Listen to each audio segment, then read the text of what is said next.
আচ্ছা বন্ধুরা, তোমরা কে কে আমার মতোই লোটে মাছ খেতে পছন্দ করো? আমাকে কিন্তু অবশ্যই লিখে জানাবে। আমাদের বাড়িতে কিন্তু কেউ খায় না, আমার জন্য মাঝে মাঝে একটু নিয়ে আসে। আমার একার জন্যই রান্না হয়।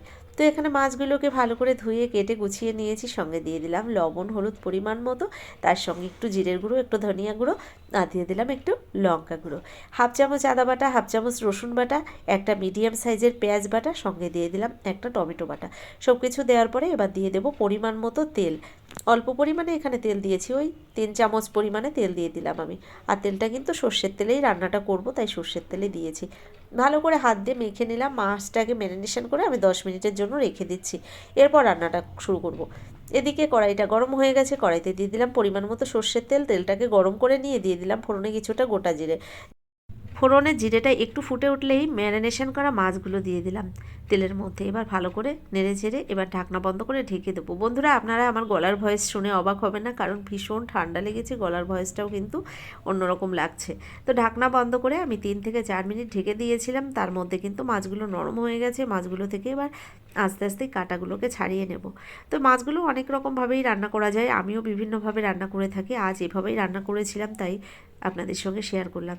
তো এখানে আমি মাছগুলোকে ভালো করে নেড়েচেড়ে কাঁটাগুলো ভালো করে ছাড়িয়ে নেব, কারণ কাঁটাগুলো থাকলে না খেতে ভালো লাগে না, আর খাওয়ার সময় মুখে পড়লেও খুব খারাপ লাগে।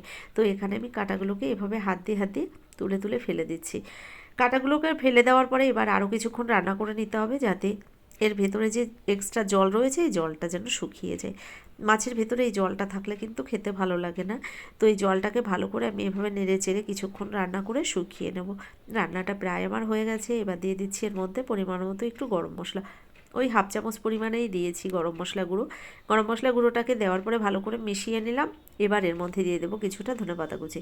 জাস্ট রান্নাটা কমপ্লিট হয়ে গেল। এবার নামিয়ে গরম গরম ভাতের সঙ্গে পরিবেশন করব।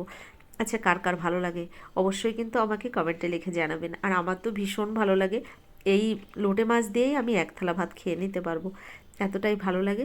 তো আমার মতো কে কে ভালোবাসেন অবশ্যই আমাকে লিখে জানাবেন। রান্নাটা এখানে হয়ে গেছে, এবার নামিয়ে নেব। আজকের রান্নাটা কেমন লাগলো অবশ্যই কিন্তু আমাকে কমেন্ট করে জানাবেন। যদি ভালো লেগে থাকে একটা লাইক করে দেবেন। ধন্যবাদ।